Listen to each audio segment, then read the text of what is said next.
para ihayag ang pinakahuling kalagayan ng COVID-19 crisis sa bansa at ang mga hakbang na ginagawa ng pamahalaan laban sa pandemya. Mula sa Pangulo ng Republika ng Pilipinas, Mayor Rodrigo Roa Duterte. Ito ang Talk to the People on COVID-19.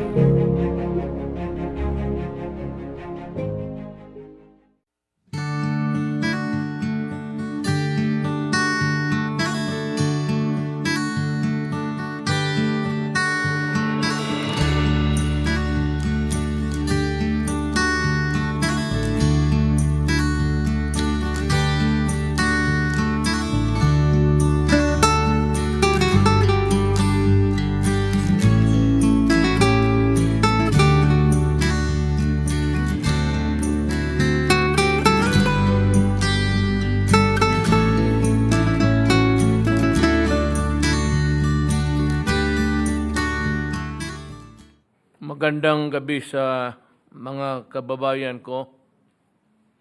Lahat ng Pilipino ay mahal ko kasi kadugo ko. At pinag-usapan natin ngayon itong mahirap na sitwasyon dito sa atin. Bago sa lahat, para walang lituan at hindi nagkakamali, at hindi masabi na hindi na sabihan, you were ignorant about it, I am reading again the newest bulletin pinalabas ng IATF para sa mga ating enhanced or lockdown na yan halos. Alam mo, I would be the last person. Ako ang pinakahuling tao dito sa Pilipinas na magpapahirap sa Pilipino. If only I had the power, kung nandyan lang sa akin yung poder na like a magic wand na maalis ka agad itong problema natin, mawala. Gagawin ko. I'm having a hard time. I'm grappling with the issue of COVID. It takes most of my time actually. More than any other papers or it's the COVID that is taking my time or most of my time looking for ways and kung ano nang nangyayari doon sa labas kung saan tayo makakuha. Ganito na lang, basahin ko muna, tapos isunod ko kung bakit we are allowing the private sector immediately na to open the buying of COVID vaccines, anti-COVID vaccines, baski saan sila makakuha. Because ang ating gobyerno, yun lang rin ang binigay sa atin, limitado. Something has gone wrong in most of the countries. They Shanghai, yung parang kinuha na nila na sa kanilang gobyerno. At ewan ko, there's a rocus now somewhere in we are not allowed to mention the name of the countries, but there's something, there's a rocus going on, and the fight for COVID possession is ongoing. It's a very serious one. But before that, let me read ang klaseng quarantine ang naka-impose sa mga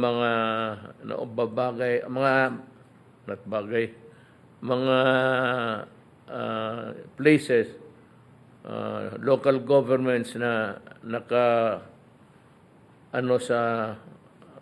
naghihigpitan I'll start by reading the places that are under enhanced community quarantine. Kagaya yan sa una, halos back to zero tayo dito. NCR, Bulacan, Cavite, Laguna, Rizal. That is March 29 until April 4 ang kanilang subject to review.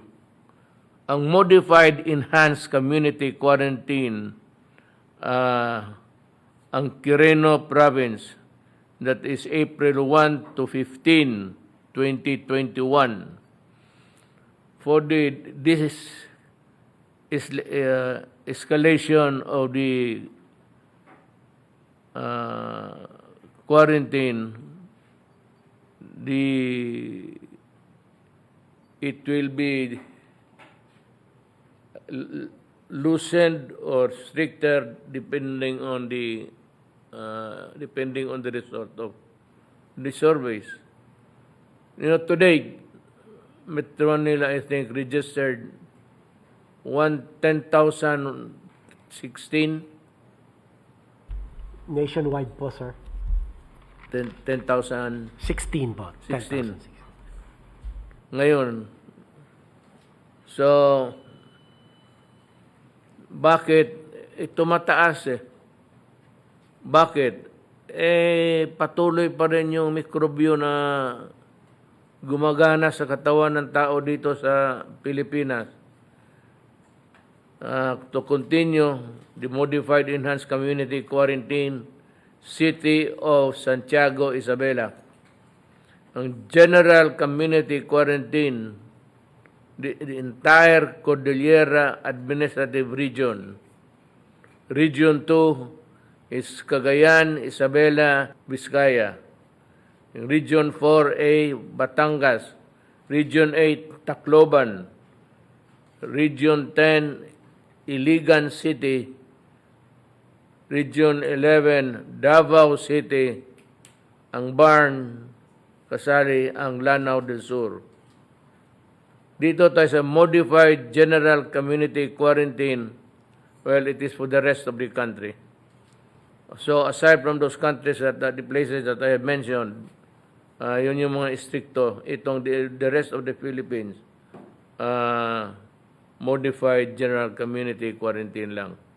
Now, bakit ganon? Ang gobyerno ba natin nagkulang? Ang gobyerno ba natin walang ginawa? Alam mo, sa totoo lang, ang naka-lockdown ngayon, ang the countries of Ukraine, France, Germany, Poland, Italy. 75% of Italy has entered a new lockdown in a bid to fight the rising rates of coronavirus. Hindi lang tayo. Nauna na lang sila nga sa vaccine. And yet, itong may bagong strain, I'm not a doctor or a medical practitioner. Pero may mga reinfection sila at may bagong strain at ito yung tinatakutan ko. Now, ito sa atin, kanina galing ako airport, may dumating na 1 million sinalubong ko. Lumipad ako galing Davao. Tapos, just in time, nandoon yung aeroplano, PAL, which was leased by the government precisely to bring in the 1 million. Ang sunod na delivery natin is 2 million. Pero wala pang siguro yan. dito sa mga countries na ito na sinasabi ko, nag-aagawan sila. I cannot name the countries because I was warned not to mention the name. Nag-aagawan sila ngayon at ang sabi ko, hinold ang hinold. Dapat sabihin yan kasi para malaman rin natin na how unfair it is really, especially if we are on the side of the poor, na yung ma-hold yung bakuna. So, wala man tayong magawa. Akin ang decision is, I have ordered Secretary Galvez to sign any and all documents that would allow the private sector to import at will. Baski ilan ang gusto nilang ipasok. Okay sa akin. Tayong gobyerno, ito lang ang nakuha natin, ito lang rin ang binigay. Well, of course, hindi natin masabi na mas marami ang mabili ng private sector. But dito sa Pilipinas, maraming mga negosyante na gustong bumili kasi ibigay nila sa kanilang mga trabahante. You know what is the reason? Do you know the reason why? So that the economy can be opened. Yung mga factories nila, walang trabahante. Because itong ngayon, karaming restrictions sa mobility ng tao. There are so many restrictions and workers come from all places. So it's hardly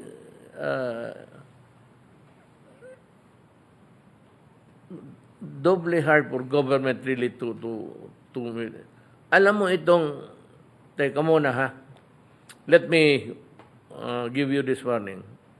Pati magprangkahan tayo. Itong dumating ngayon na 1.2 million, para lang ito, tamang-tama lang ito, sa mga frontliners, sa mga health workers, at yung lahat ng may connection doon sa trabaho sa in fighting COVID. Ang gusto ko lang malaman, Secretary Galvez, itong mga, for example, medical people but who are not at all doing work in a hospital or mga practitioners yan, yung hindi talaga may ibang negosyo, not the practicing ones, should they be considered also ordinary civilians? Kung ako, hindi ko ibigay kasi kung hindi naman connection with your job, meron mga tao na hindi medical ang edukasyon. Medicine, nursing, pero hindi na pinagpa-practice. They are not practicing their profession. Would it be considered also priority or just an ordinary citizen who should be in line doon sa priority? Tama po kayo, Mr. President. They will not be considered as healthcare workers for the simple reason, sir, na yung risk exposure nila halos wala compared to the healthcare workers in the hospitals, both local and national, both public and private po, at mga iba pang mga facilities, ang ating pong mga isolation quarantine facilities, yung pong ating mga barangay health workers, yung ating pong mga doktor sa mga AFP, PNP, yan po talaga kasama po yan sa A1 at sila po yung binibigyan natin ng prioridad. Ngayon, kung doktor na hindi naman nagpa-practice, halimbawa, negosyante naman sir, walang risk exposure in the same manner that healthcare workers who are actually working in the healthcare facilities are exposed. Yun lang po. Tama po kayo, Mr. President. They will have to be considered as part of the general population and must follow the pecking order in the prioritization, sir. Just be on the reasonable side. Kung ano lang yung reasonable. Kung hindi ka naman talaga expose sa anong klaseng mikrobyo because you have not visited any clinic or hospital, then you should be considered an ordinary person and last in the priority of people would get the vaccine early. So itong nakuha ko na 1 million ngayon, tama-tama lang ito sa health workers. Yung 1.2 na expected natin ngayong April, hindi pa sigurado to, pero tamang-tama pa rin ito sa mga health workers. Hindi pa ito hindi pa yung next in line doon sa priority. Yan ganong kahirap ang sitwasyon ng mundo. Meron tayo, naghahabol tayo, gusto nating bumili, may pera na tayo. Sinabi ng World Bank, pati the Asian Development Bank, o sige, pahiramin ka namin. Kaya may pera na tayo. The money is made available to us. I suppose that's what the bank has told our people. Ang problema, kulang pa rin. So, we expect a very, not really a dark future, but we expect a bleak months. Baka mahawa ka nga eh. Ang problema, mahawa ka. So, yung mga private sector, ito warning lang ito ha. Huwag ninyo akong pilitin. Baka pupulutin talaga kayo kung saan-saan. I am not threatening yung mga human rights nakikinig. Ito bang nagpapabili ng mga fake, itong nag-i-import na yung walang source, tapos fake, tapos ang mga tao magpabakuna, magbayad ng mahal dahil nga may bakuna available, hindi na maghintay. I'm just warning you.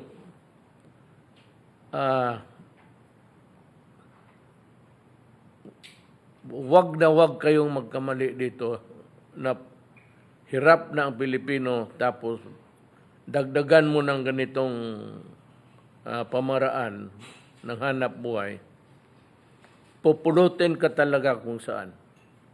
Hindi ako nagbibiro. Pupulutin ka kung saan ka itapon. Wag mong gawin ninyo yan. Wag warning ka. Magpeke na kayo ng mga candy dyan, pati wag itong medisina. I'm warning you. I say it now. I'm saying it again. And I will not say it anymore. Huwag kayong magkamali dito. Talagang, nasa iyo kung gusto mo na, panahon mo, sige. Hahanapin kita at ibigay ko sa iyo ano ang dapat para sa iyo. Ganito lang ang mundo eh. Hindi mo mapigil yung mga ganitong klaseng krimen.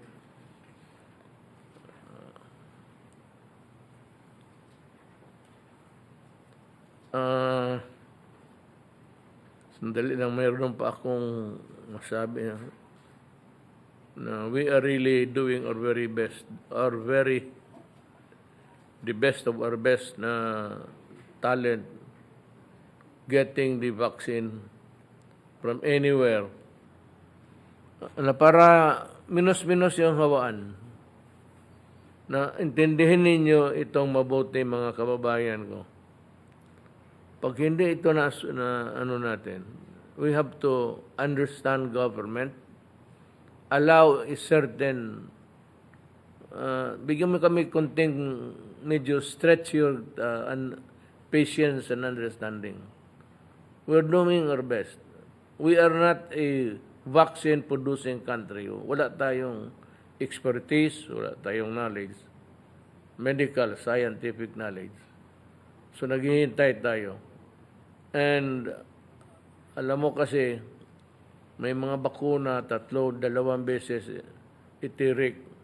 Usually, yung Sinovac, 2 beses yan. So, twice. Until that is after 1 week, I think, you have to get another shot. So, yan, it stretches a mile long ang journey natin sa paano natin isugpo ang bakuna. That is how hard it is. Para makakuha lang talaga tayo. Yan, ganun kahirap. Gusto ko nang umiyak sa harap ninyo, pero naubos na ang luha ko. Ay, buhay. Alam lang ninyo para akong dumadaan ng purgatorio ngayon, this time, hanggang hindi matulungan lahat ng Pilipino. May isa pa pala ako, kaya pala ako pabalik-balik ng salita eh. Yung mga na diskarel sa finances nila, na ano kayo sa pera, naghirap kayo kasi hindi makalabas. Magdasal lang kayo. We will give you the Ayuda. Ayuda is assistance help.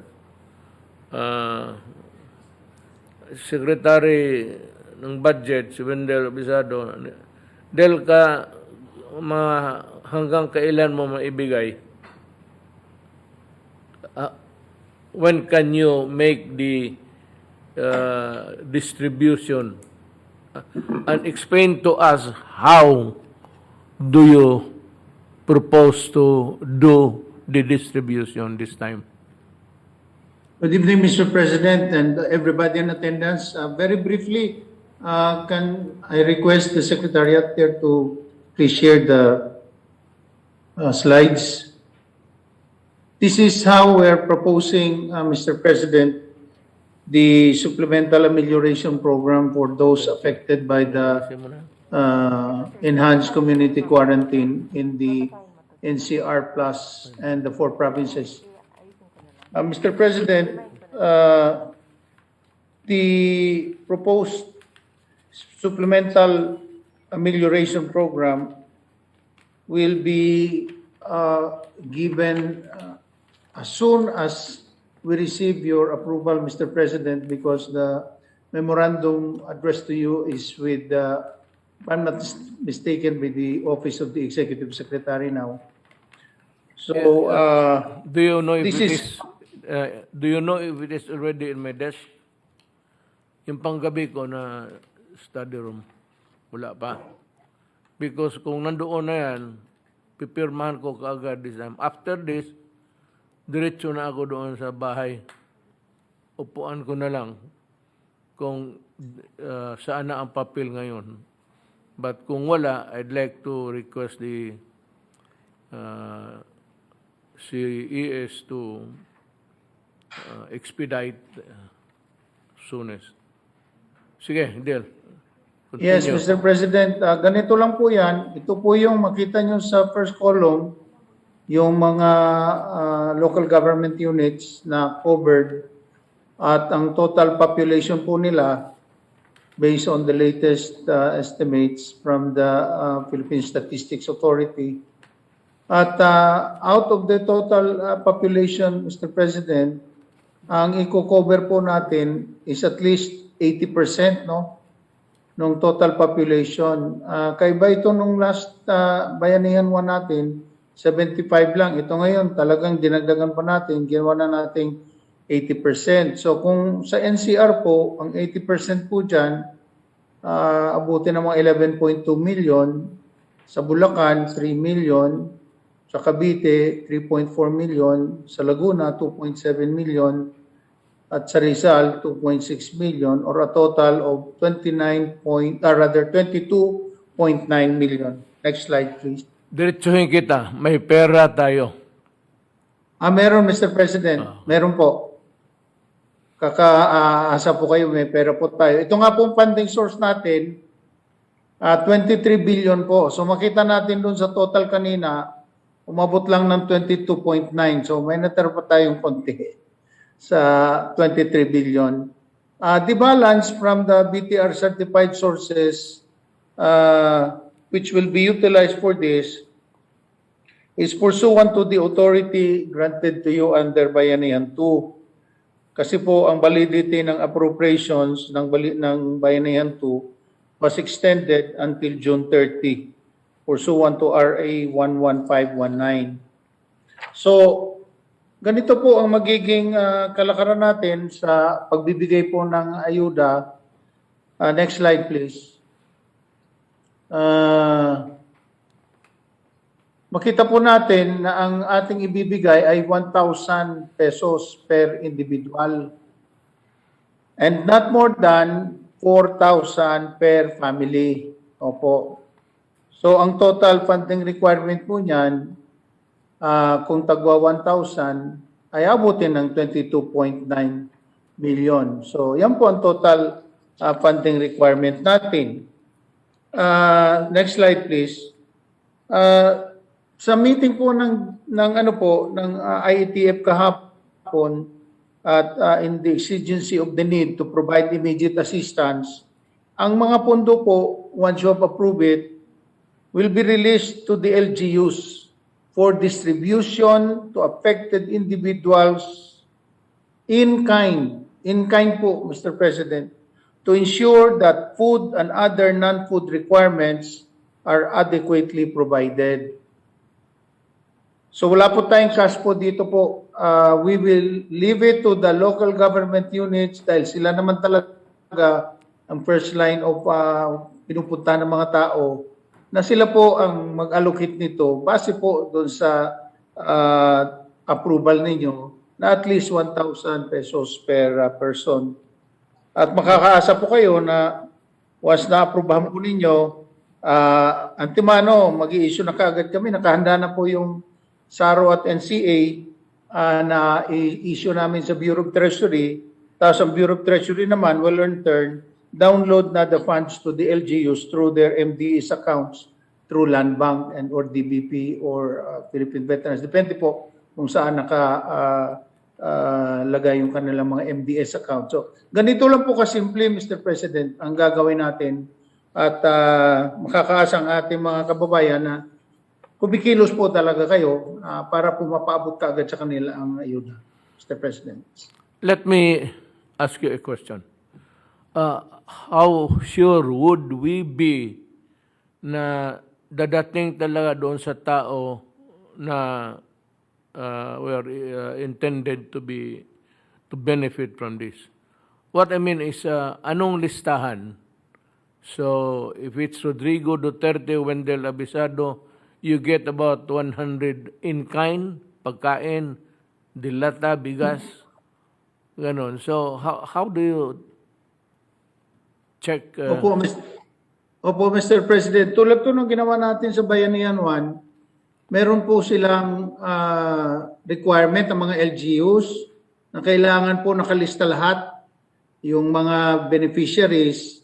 Tapos po, magsasubmit sila ng report of disbursements and utilization of the funds, kung paano nila ginastos yun, at idadaan po din yan sa COA po kasi lahat po naman yan i-account natin or at first instance ang mga LGUs talaga po ang kailangan na kumilos dito at siguruhin nila na maibibigay nila, kundi mananagot po talaga sila ang mga mayors natin, lalo pa dahil sa kanila po nakasalalay ang madali ang pagbibigay ng ayuda sa kanilang mga nasasakupan, Mr. President.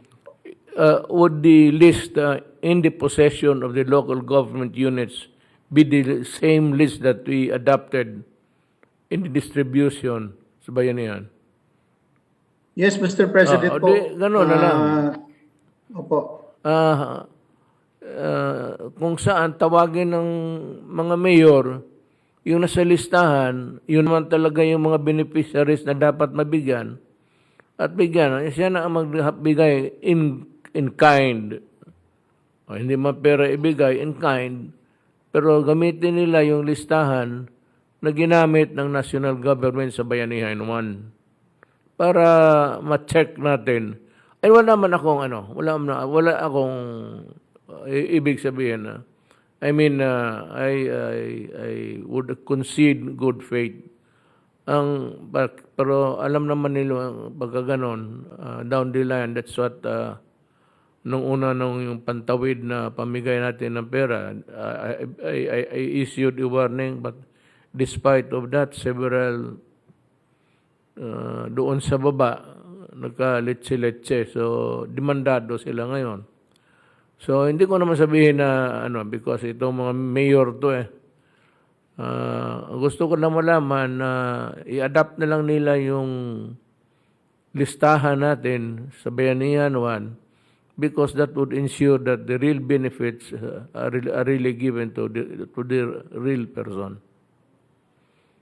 Yes, Mr. President. Ang totohanan po niyan, and I expect, lalo pa sa mga mayors, na madadagdagan pa po yan kasi lumalaki din po, lumulobo din po yung mga nasasakupan nila. So balit, antog na nila, sila naman din ang maghahanap ng paraan na madagdagan pa nila. Right. Kasi mabuti nga na kahit na paano, nakahanda po kayo na tulungan sila through the national government at sila naman po, magpapakita sila na nagsisika po sila. At ako naman naniniwala sa ating mga local chief executives na gagawin po nila lahat para po masiguro na susundin nila yung pamantayan ng pagbibigay ng ayuda at yung corresponding report na gagawin nila po sa atin dahil po i-report po natin yan at dadaan po sa COA yan at sinabi niya na nga po ninyo hindi pwedeng maglokohan dito dahil mahirap na sitwasyon natin ito ngayon. Magtulungan po tayo dito at ito naman po suportado ng ating Department of Finance. Pumayag si Secretary Dominguez, si Secretary Carl Chua at ganun din, nakipag-ugnayan din kami kay Secretary Rolly Bautista ng DSWD para masiguro lang po yung coordination sa smooth implementation nitong ating supplemental amelioration program, Mr. President. May isang tanong pa ako. Do we need at all the consent of Congress? Hindi po, Mr. President, dahil po under the Bayanihan 2, you are given the authority to utilize any unutilized appropriation in response to the pandemic, Mr. President. Okay. Maliwanag po yan sa Bayanihan 2. Kaya nga po, ito, available po ito na mga pondo na gagamitin natin for this purpose. Dahil ang Bayanihan 2 naman po, na comply na natin lahat yung funding requirements doon. Umabot po yun ng 165 billion. Subalit ang release nga po natin, umabot ng 165.6 billion pa. At ito naman, merong mga unutilized na kinuha natin sa iba't ibang sources na sinertify naman ng Bureau of Treasury.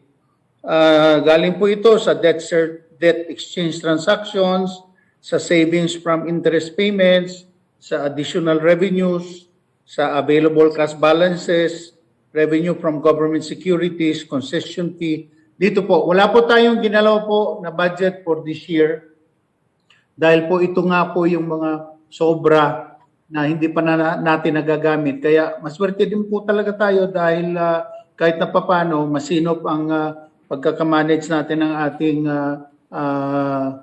pera. Kaya po kahit na paano may nadudukot po tayo. Opo. So, sana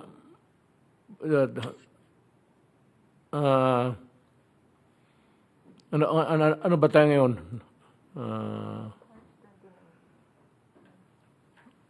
29, so siguro ang mga aabot yan mga by April, first week of April. Kaya.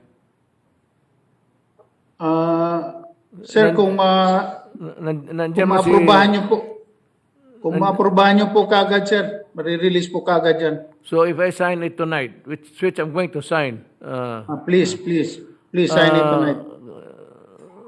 nandiyan man si General Bautista listening also. Si Role. Nandiyan si Role. Pakitulong na lang doon sa sort of an oversight na mapadali yung transaction na pa-downloading, i-follow up mo pati yung you do the counter checking after the distribution of the goods para ang feedback mo dyan man talaga sa iyo bagsak yung mga lahat. It's your office, it's your department that will be the last place where it would be sent. Itong mga just to check. I'm not saying, sabi ko nga more than anybody else, it's the mayor who are really interested. Kung maraming syudad na medyo mayaman, dadagdag pa nila yan. So, ang akin lang is, alam mo na, puro let us just be careful because may nangangayaw dito. Hindi ko, maski ano-anong ginagawa ng mga ulol. These are the mutants of COVID-19. So, siguraduhin lang natin na walang katiwalian. But Mr. President, I place my full faith and confidence in the mayors that they will do Mr. it. President, can I say something, Mr. President? Yes, go ahead. Mr. President, apparently, yung implementation na to will really be on the scrutinizing eyes of the DILG. Kasi when we implemented the Bayanihan 1, talagang may mga guidelines ang ating pong DILG in terms of, example po, Mr. President, posting all the beneficiaries in conspicuous areas. At the same time, yung data, kung kailan isasabit yung data, yung list of beneficiaries, ang nagbibigay po lahat ng deadline yan is the DILG. Maganda rin po dito, Mr. President, is on our side, we will also set up grievance mechanism.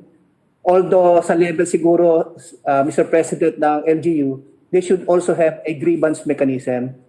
So magkakaroon po tayo ng check and balance na pagka ang grievance ay umabot po sa amin, then we will immediately coordinate with the DILG and at the same time with the local chief executives. Pines din po natin sa Bayanihan 1, very stringent po ang COA rules. And any discrepancies talagang napapansin po ng COA. Ayun lang po, Mr. President. Actually, ganito yan, Role. Pagkatapos na na-download na yung pera, wala na si Wendell dyan. Wendell is totally out. He has nothing to do with it anymore. It's now the problem doon sa yung transmission kung gaano kabilis. Tapos pagdating doon, it's your department takes over in overseeing all of these things and seeing to it that the requirements are followed. Not because we do not trust the mayor, as I said. Iba ito Yung iba ito yung noon na pinadaan natin kung sino-sino.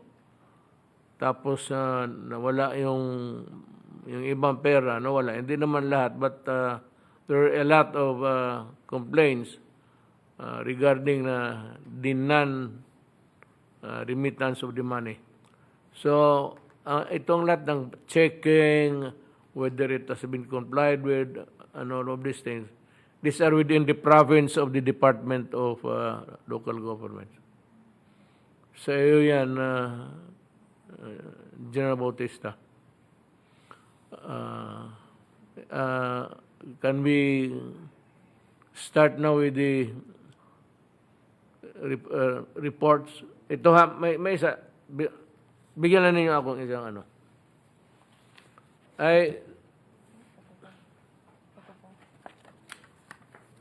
Nandito sa harap ko, it's a list of suspended government personnel. The name is Danilo Yema, Junior Police Captain, grave misconduct for committing graft and graft practices. Suspended for 6 months. No. I'm ordering the papers of this case to be forwarded to my office. I will review. Ito, Federico Javier, Police Master Sergeant, grave misconduct for committing graft and corrupt practices. Suspended for 60 days. Arvin Abelia, Police Corporal, grave misconduct for committing graft and corrupt practices. Roberto Descalar, Patrolman, grave misconduct for committing graft and corrupt practices. Suspended for 60 days. Ronel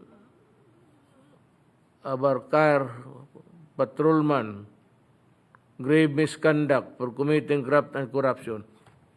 You know, in graft and corruption, whether it is 1 peso or 1,000, it's still the same.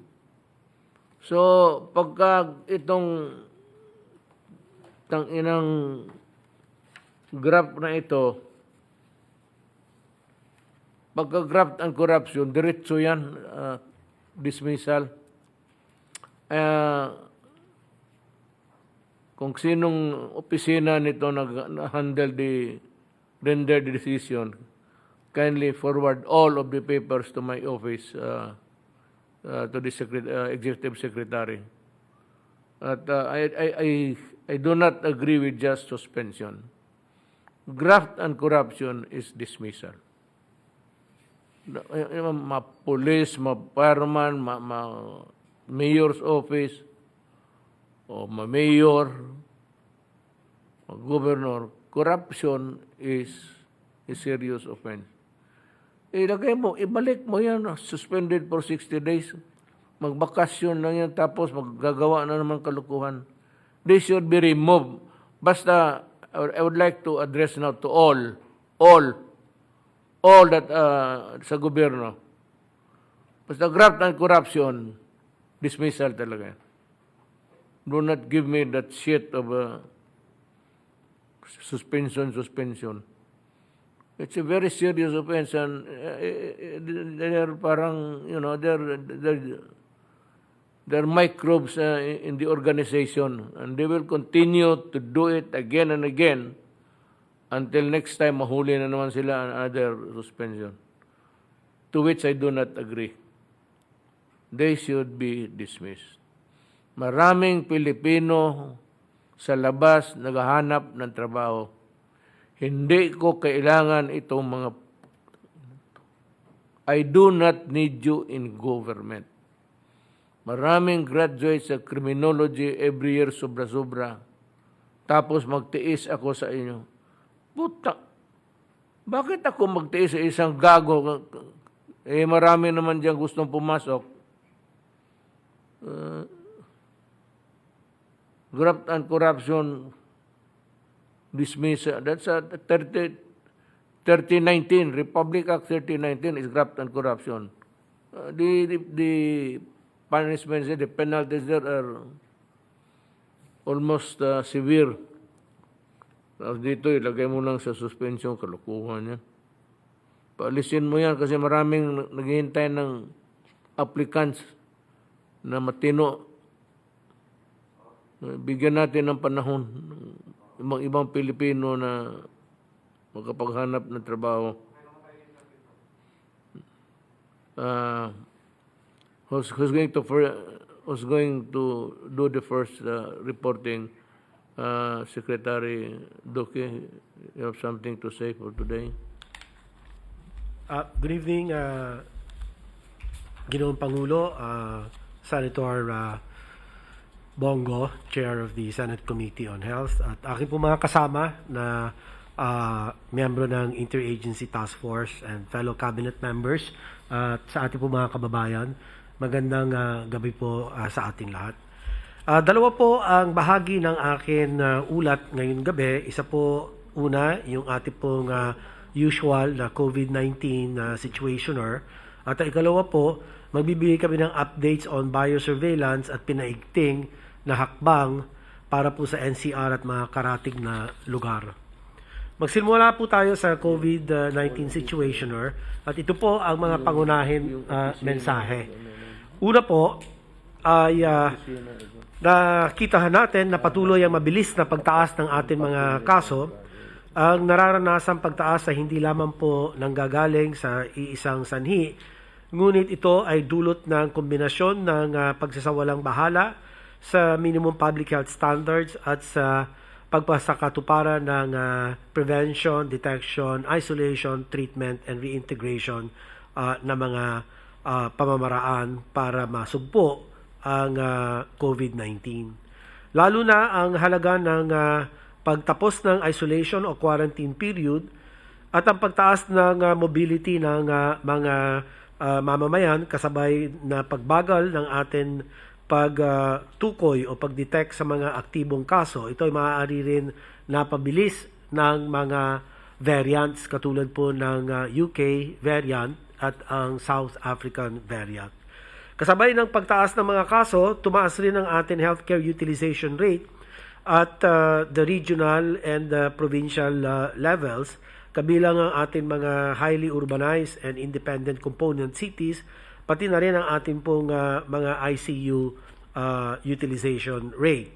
Kinakailangan maglaan ng humigit kumulang 50% ng authorized bed capacity ang lahat po ng ating mga pampublikong ospital at 30% naman ng pribadong ospital para sa COVID-19 patients, higit pa sa panahon na may surge. Pangatlo, kaagibat po nito, dapat rin pataasin ang kapasidad ng mga isolation at quarantine facilities upang hindi magdagsaan sa mga ospital po ang mga asymptomatic at mild cases. Kailangan na maabot ang 1 bed to 1,000 population ratio para po sa atin isolation capacity.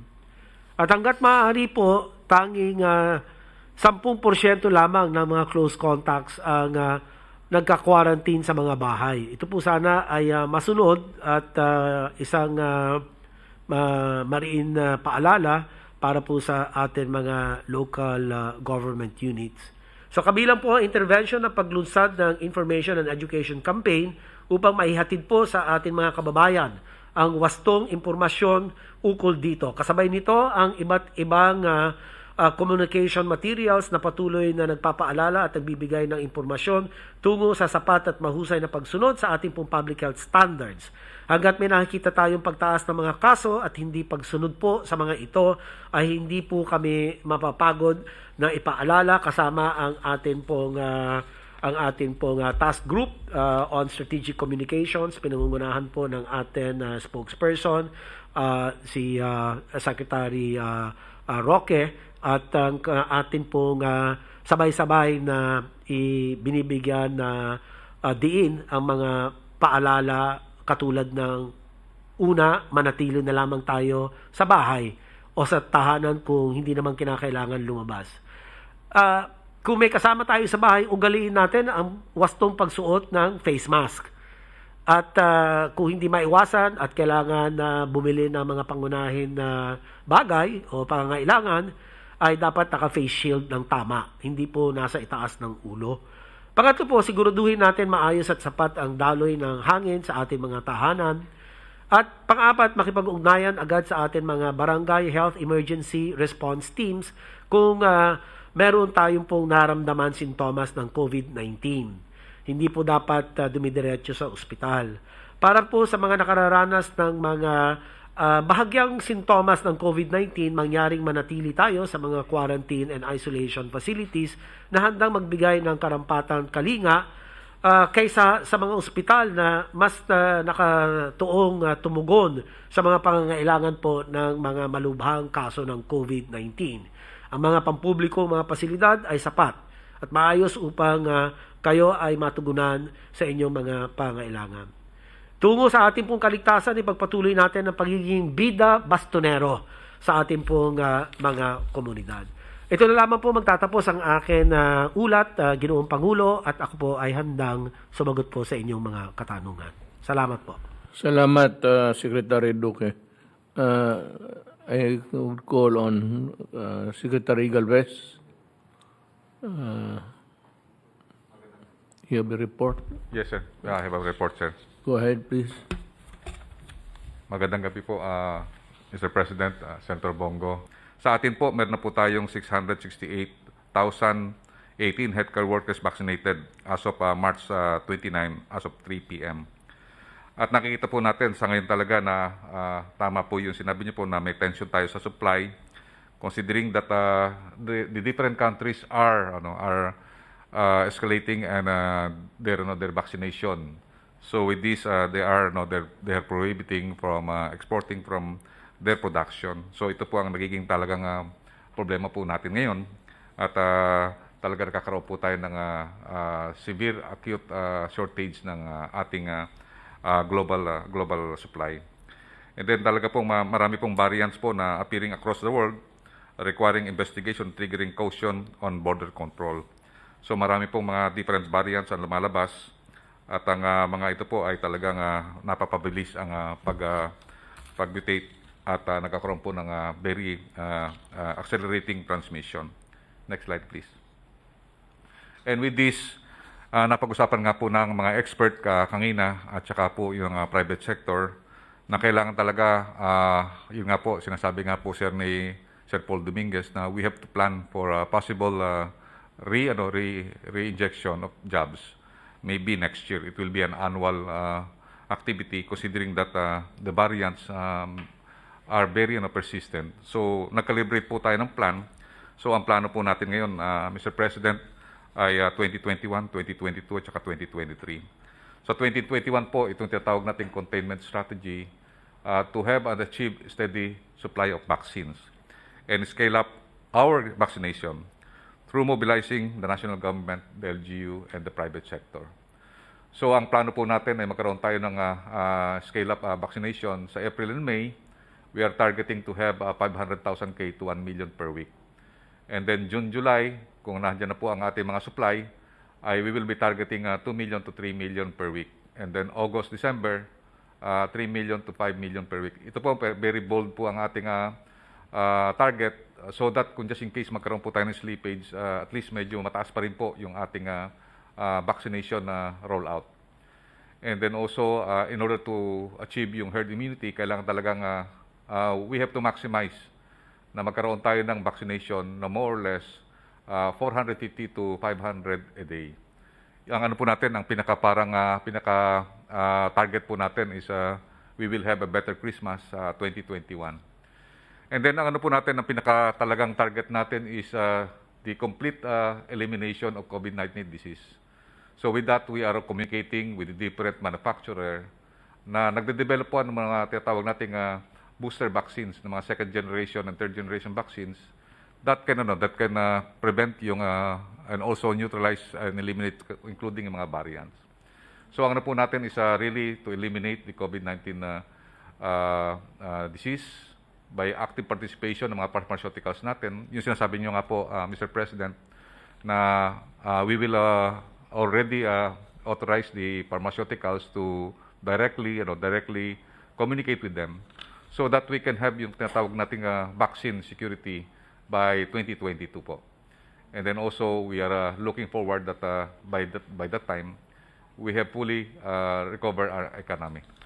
And then, Mr. President, nung nagpunta po kami sa India, nakita po namin talaga yung kanilang target na magkaroon po ng health, tinatawag nating self-sufficiency.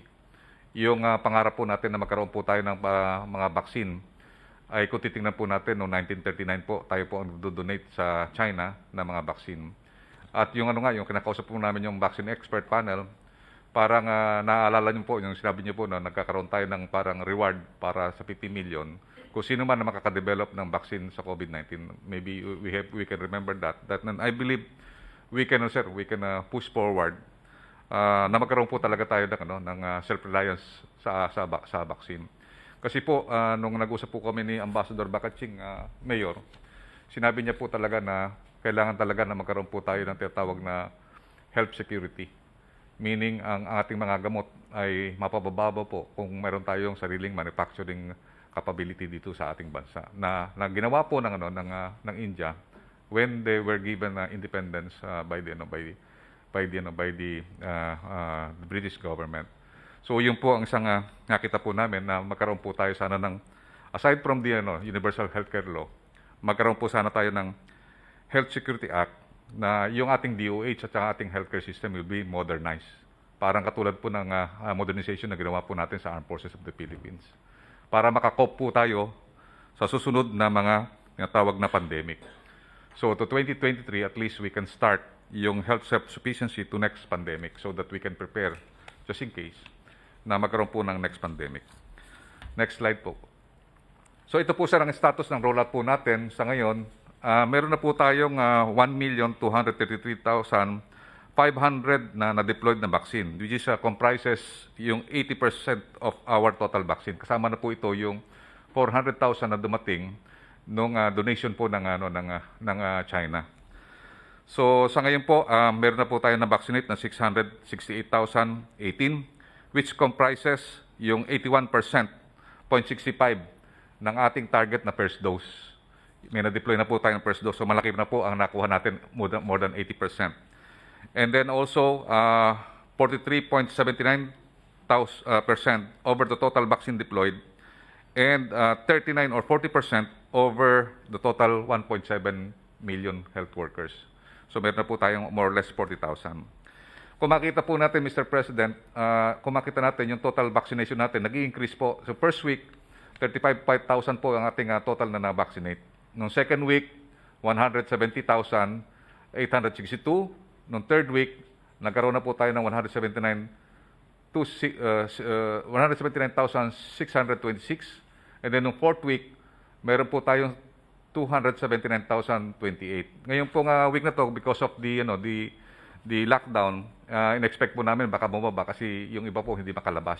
Pero all of the mayors in NCR, they are committing na they will maximize yung vaccination po ng ating mga healthcare workers and also senior citizen. So yung vaccination sites po na natin na-activate ngayon ay almost half na po kasi ang po natin, expected po natin na mga vaccination site is 4,500 to 5,000. And then 771 cities and municipalities na po ang nako-cover po natin. At ngayon nga po, natanggap po natin yung 1 million na Sinovac na yung first tranche ng 25 million na ating procurement sa China.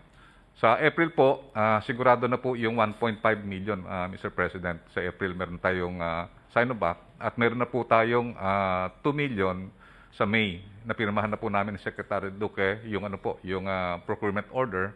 At hopefully ay darating po yun on time. Most likely, mga mid of April po. And then, meron din po tayong in-order po na Gamaleya. Ito po yung Sputnik. Ang inire-request po sana natin 3 million. Pero ang nakomit po nila is 100,000 lang po. Pero sa ngayon po, nag-usap po kami ni Secretary Locsin at saka ni Yusek Dodo Dulay. Nakakausapin po nila si Prime Minister Lavrov. At titingnan po nila kung maiangat po ng 3 million. Talaga pong 3 million ang kailangan natin dahil kasi pwede po itong gamitin sa senior citizen yung po natin. Kasi sa ngayon po, meron po tayong limitation na hindi po dumating yung AstraZeneca na vaccine natin na galing sa COVAX. Sir, ito po yung guidance na yung priority po nito dapat hindi natin binabiolate. Pero last meeting po namin, sir, considering that we have already have more or less 1 month na nailaan po natin sa healthcare workers. mayroon po tayong parang decision po ng NITAG at saka ng private sector at saka po ng ating mga espesyalista na pwede na po nating pagsamahin po yung A1, A2 at saka A3. Meaning, habang tinatapos po natin yung healthcare workers, pwede na po tayo magsimula sa senior citizens at saka persons of comorbidities. Kasi po yung presentation po ng ating mga international expert na pagka pinagsama po natin yung tatlo po na yan, sila po kasi ang may burden of disease. Yung tatlo po na yan. Kapati po yung senior citizen, sila po ang karamihan na mamatay. So ang ginagawa po natin ng mga expert katulad ng Israel at saka US at saka po yung Indonesia, based dun sa experience po nila, pinagsama po nila yon para bumaba po yung occupancy ng hospital. So parang tinutulungan na rin po natin yung healthcare worker na pagka wala pong na hospital na may comorbidities at saka po mga elderly, nawawala po yung burden of disease at saka yung burden of death. So ang ginawa po nating strategy ngayon is starting ending March 31, pwede na po tayo magsisimula sa senior citizen kasi po yung po rin yung guidance nyo na madaliin po natin para yung mga mahihirap at saka po hindi kaya lalo na yung mga matatanda na indigent, kailangan mabigyan din po natin ng protection. You know, that is a good suggestion actually. I was about to say a few things about the matter. Kasi ganito yan eh. Yung mga health workers lahat, yung sa priority A1, kailangan bilisan mo lang yung mga sila, they must go now. They must look for a way to have the vaccines ahead of time. Kung ngayon na, huwag na nilang tagalan. Because ang naghahintay yung sunod itong senior citizens. Ngayon, the other guys downwards, they have to wait for their turn. So, kailangan mabilisan. Pagdating ng bakuna, nandyan sila na. Dapat itong 1, 2, and 3, maybe, ma-lump into one na paspasan. When the bakuna is there, so we can move on to the rest of the population.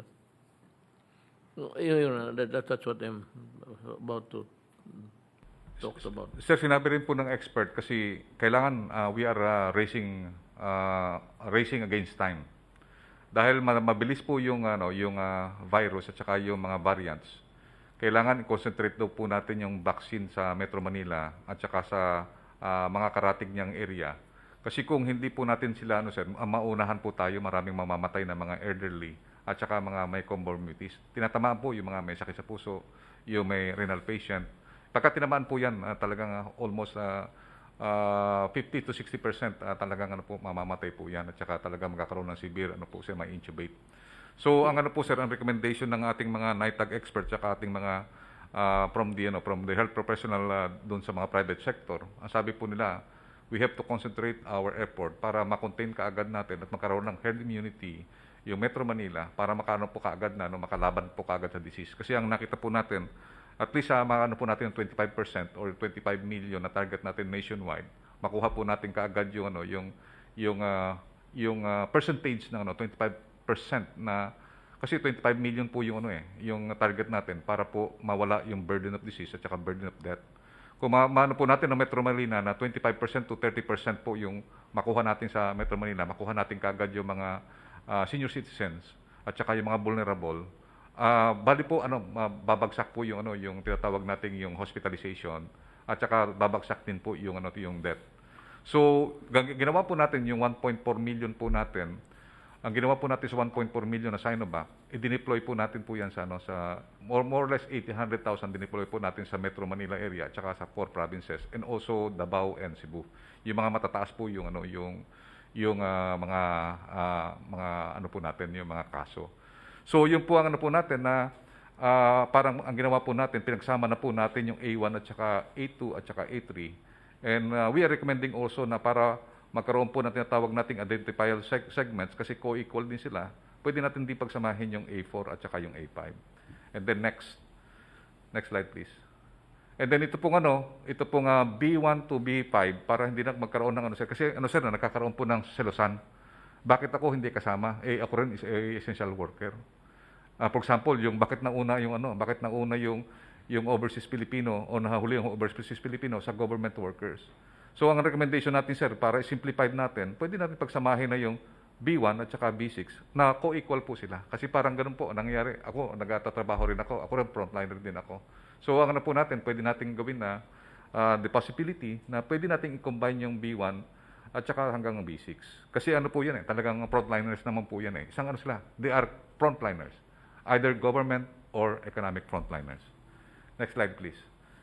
So ito po yung ginawa po ng tatlong magagaling na countries.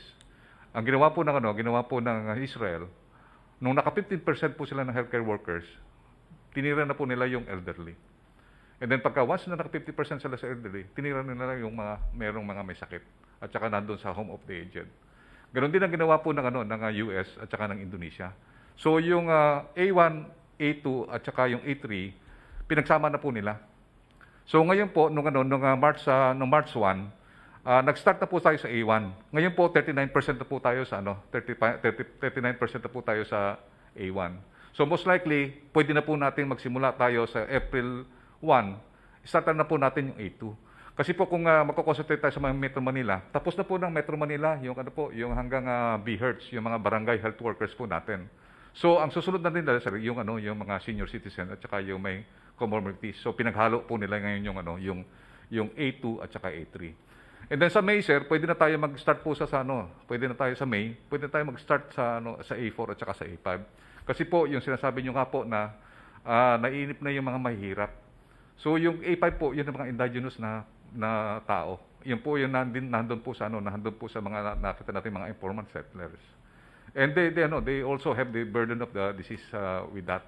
So yung inana po ni Senator Bongo na mauna po ang mahirap, yun po ang nakita natin na isolusyon natin na kailangan po i-combine na lang natin po yung A4 to A5. Pagka dumating na po yung ating mga vaccine sa May, pwede na po natin pagsabay-sabayin po yung A1, A2, A3, A4 at saka A5. And we will discuss this thoroughly with the NITAG. And then sa July, nandun na po yung ating mga vaccine, sinasabi naman po natin na kakaroon tayo ng prioritization only when we have a scarcity of vaccine. Pero pagka once na yung vaccine na available po sa atin, may steady supply na po tayo, pwede na natin pagsabayin-sabayin po, Mr. President, para at least ma-maximize na po ng mga LGU, meron na silang flexibility para ang ating target na 500,000 a day kaya po natin. Yun po ang po namin, Mr. President. Then I believe yun lang po ang aking presentation, Mr. President, na ito po yung guidance niyo po na talagang madaliin na yung ating mga kababayan ay mabakunahan po kagad soon as possible time po. I'm urging you to do it fast. I'm going to sign that document that we've been referring to. Immediately when titignan ko doon sa working table ko kung nakapatong doon. And I will sign it immediately. Sir, can I have my presentation? Yes, go ahead. I would appreciate Yes, sir. it. Sir, to answer your question, sir, ito po yung Metro Manila experience sa mga nangyari for the last several days. Next, please. Ito po yung nakumpile po naming mga kaso. Ito po yung galing mismo sa mga local government units na binibigay po sa MMDA. Next, please.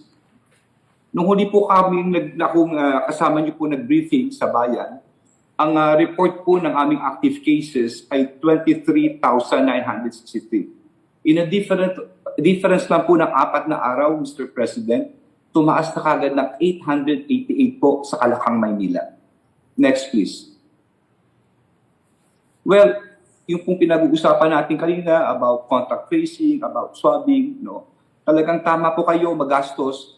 Yung po ang ginawa dito sa Kalakang, Maynila, itong contact tracing, testing, isolation, lockdowns. Next, please. To go through this, sir, ang MMDA po ay nag-allocate ng 600 na contact tracers. At nagpapasalamat po ako sa pamunuan ng PNP. Sila po ay, andyan po si Yusek Bernie Florese, ng 362 contact tracers. Bukod pa po ito sa mga kinukuwang contact tracers ng mga mayor po sa Kalakang, Maynila. No? So napaka-gastos lang, pag-hire lang po ng contact tracers talagang iba po. Next please. Yung pong pinag-uusapan po kanina natin mga testing, napakamahal po, Mr. President. No? Alam nyo, nagsimula po ito nung about 1 week ago. Nagbigay po ang National Task Force through Secretary Vince Dizon at saka andyan po si Sec Charlie ng kulang-kulang 25,000 na ano po ito, kits po ito sa Red Cross. Ang halaga po nito ay 100 million more or less, no? Talagang binuhos po ito sa Metro Manila. About 2 days ago, tumawag po ulit ako at tumingi ako ng tulong. Muli, nagpapasalamat po kami kay Sec Charlie at kay Sec Vince Dizon ng NTF. Nagbigay silang panibagong 25,000 po na testing kits. Ito po yung PCR swabbing, no? Na amin pong dinistribute po sa mga mayors ng Kalakang, Maynila. Kaya makikita po natin dito talagang intensive po talaga ang naging testing po dito po sa Kalakang, Maynila. At sa mga susunod na araw po na meron po tayong ECQ. Next please. At hindi lang po yun ang magastos, Mr. President, no? At unang-una po, napapasalamat din ako po kay Secretary Briones at kay Secretary Duque dahil yung once ma-test na po namin at ma-contact trace, kailangan dali po namin sila sa isolation. Napakalaking bagay na pinahiram po ang mga eskwelahan dahil nakamura po tayo, no? Yung pong tinatawag na mga asymptomatic ay diyan po nilalagay sa mga eskwelahan. At malaking bagay ito dahil malapit lang po sa bahay nila. Ngunit yung iba po ay nilalagay po sa tinatawag natin po ng kalinga o yung mga hotel. Hindi rin po ang biro ang gastos po rito, malaki rin po. No? Sa ngayon po, Mr. President, ang occupancy rate na po ito mga isolation na tinatawag ay higit kumulang 82% na po ang kapunuan. No? Pero may buffer pa po tayong mga 18%. Next please. Iyon naman pong mga mild positive asymptomatic na kinakailangan naman po na ma-check, ma-monitor ng mga doktor ay dito naman po natin nilagay. Sila po ay 77% na po ang kapunuan. Next please. Ngayon po, yung pong mga granular lockdowns na sa ngayon po habang nagsasalita pa ako itong araw na to, pagka-declare po ng ECQ, sa buong Kalakang, Maynila, sa 7 LGU ay kulang-kulang 192 granular lockdowns. Ito po ay maaaring kalye, maaaring mga barangay po. No? Talagang intensified po ito. At hindi rin po biro ito, Mr. President, dahil ito po habang naka-lockdown po sila ay binibigyan ng ayuda po ito ng LGU. Pagkain, umaga, tanghali, gabi, no? Kung ano-ano mga in-kind po ito. Kaya hindi rin po biro ang gastos po rito. Next please. At ito po mga susunod na ECQ, Mr. President, nagpapasalamat po ako sa Secretary of National Defense and of course sa ating sa ating DILG sapagkat po-provide po sila ng mga military trucks, mga buses, of course sa MMDA po sa aming himpilan dahil baka po dahil sa mga sasakyan ng ating mga frontliners. Next please. At habang nakasimta po, habang ginagawa po natin itong ECQ, ito mga testing, lockdowns, ang magandang balita naman, Mr. President, ay tuloy-tuloy naman po ang ating mga vaccination. No? Ito mga larawan na pinapakita ko, kuha po yan kanina lang. No? Na habang naka-ECQ tayo, maski na mahigpit tayo, nagte-testing tayo, nag-isolate tayo, ayan naman ang solusyon, sinasabi po ni Sec Charlie Valdez. Tuloy-tuloy po yan sa iba-ibang lungsod. Next please. Ito pa po yung mga ibang larawan, iba-ibang cities po yan. Next please. At bilang panghuli, Mr. President, no, alam nyo, sa mga kababayan po natin, talagang mabigat ang kinakaharap natin. Nasabi nga ng ating Presidente, hindi lang tayo nag-lockdown. Andiyan ang Poland, ang Germany, ang UK. No. Alam ko, mahirap maiwan dahil dinirestrict po natin ang mobility. Pero muli, gusto kong magbalik tanaw po tayo na nung araw sa NCR talagang bigla nila nagulat because of this virus. Pero nasabi ko po nung briefing 3 days ago may isa po ako sinusubaybayan na lugar at po ang Pasay. No? Dahil, bakit po Pasay? Dahil dito po nagsimula ang lahat eh. Dito po nanggaling yung variant, no? At bigla po siyang tumaas. Kung titignan po natin noong mga bandang Marso, talaga na-spike siya ng 220. No? Talagang, at ang ginawa ng Pasay talagang massive. Massive po na halos lockdown. Nilockdown niya ang buong city. Pero it took Pasay 1 month. Mabigat po kay Mayora to. Siya nagpapakain, massive swabbing, massive testing, ang laki ng ginastos ng Pasay. 1 buwan po itong gamutan. Ngunit, ito magandang silver lining at sinasabi ko sa bayan. Nagkasos na tayo, makikiisa ang bayan naman. Ano nangyari sa Pasay? Ngayon, unti-unti, kasi konti lang bumaba po siya from 987 to 902. Kanina pinakuha ko ulit to 888. Ibig sabihin, itong 1 buwan na pinaghirapan nila halos lockdown, no? Eto. Kaya nga ang gagawin natin sa bayan natin ay parang ganito po, no? Next please. Next please. Ito po ginawa ng Pasay. Ay, pakibalik lang. Okay. Nag-lockdown siya, nag-total lockdown siya. Tignan niyo contact tracing na ginastos niya from 7,000 to 30,000 1 buwan. Kanyang tinignan ng EPA hanggang 3rd generation at ang swabbing niya, Mr. President, hindi lang 6,000, 6,000 noong February hanggang ngayon, hanggang Marso, 17,000, ongoing pa po yan. It's so hard to quantify po ang gastos. Pero at the end of the day, next please, dahil sa alkalde, sa leadership ni Mayor Emmy, sa mga city officials, ang barangay captain, lahat nagtulungan, ang DOH, DILG, PNP, ang Office of the President, there is still a silver lining at the end of these things, sir. No, there's still light at the end of the rainbow. Kayang masolusyonan. No? At least konti lang po ito, pero kaya with what is happening right now. So yun pong aking report, Mr. President, at huli man, Mr. President, belated happy birthday nga po para sa inyo. Magandang gabi po. Thank you. Gusto ko lahat lumabas to. Para lalo na yung the earlier talk was ang malaman ng tao at malaman ng mga mamamayan, lalo na yung mahirap, na hindi sila kinakalimutan, na sila ang may prioridad. So we cut this meeting. Gentlemen, thank you for your presence.